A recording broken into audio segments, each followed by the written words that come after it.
জামাত আমির doctor Shafiqur রহমানের সঙ্গে একজন ভারতীয় কূটনৈতিকের গোপন বৈঠকের তথ্য প্রকাশ্যে আসার পর দেশের রাজনৈতিক অঙ্গনে ব্যাপক আলোচনা শুরু হয়েছে। চলতি বছরের শুরুতে বৈঠকটি অনুষ্ঠিত হলেও এতদিন বিষয়টি প্রকাশ করা হয়নি। আন্তর্জাতিক বার্তা সংস্থা রয়টার্সকে দেওয়া এক সাক্ষাৎকারে ডাক্তার শফিকুর রহমান নিজেই বৈঠকের বিষয়টি নিশ্চিত করেন।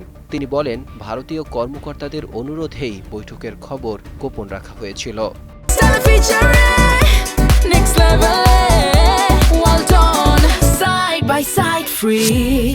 ডাক্তার শফিকুর রহমান জানান, অন্যান্য দেশের কূটনৈতিকদের সঙ্গে তার সাক্ষাৎকারগুলো সাধারণত প্রকাশ্যে হলেও ভারতীয় কূটনৈতিকদের সঙ্গে হওয়া এই বৈঠকটি ভিন্ন কারণে আড়াল রাখা হয়। তবে আলোচনার নির্দিষ্ট বিষয়বস্তু নিয়ে কোনো বিস্তারিত কিছু বলেননি তিনি। এ বিষয়ে ভারতের পররাষ্ট্র মন্ত্রণালয় তাৎক্ষণিক কোনো মন্তব্য না করলেও একটি সরকারি সূত্র জানিয়েছে, ভবিষ্যৎ রাজনৈতিক বাস্তবতা বিবেচনায় ভারত বিভিন্ন রাজনৈতিক দলের সঙ্গে যোগাযোগ রাখছে। রয়টার্সের প্রতিবেদনে বলা হয়, একসময় নিষিদ্ধ থাকা ইসলামপন্থী দল জামায়াতে ইসলামী আসন্ন ফেব্রুয়ারির জাতীয় নির্বাচনকে সামনে রেখে নিজেদের রাজনৈতিক অবস্থান সুদৃঢ় করার চেষ্টা করছে। দীর্ঘ ১৭ বছর পর নির্বাচনে অংশ নিতে যাচ্ছে দলটি। জনমত জরিপগুলো ইঙ্গিত দিচ্ছে, মূলধারার রাজনীতিতে প্রত্যাবর্তনের এই প্রক্রিয়ায় জামাত বিএনপির পর দ্বিতীয় শক্তি হিসেবে উঠে আসতে পারে।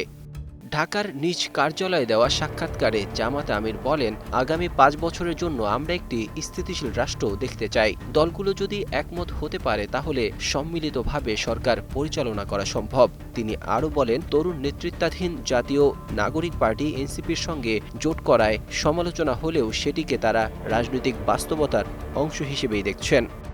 শরিয়াভিত্তিক রাষ্ট্র ব্যবস্থার কথা বললেও জামাত বর্তমানে রক্ষণশীল গণ্ডির বাইরে গিয়ে জনসমর্থন বাড়াতে চায় বলে জানান তিনি।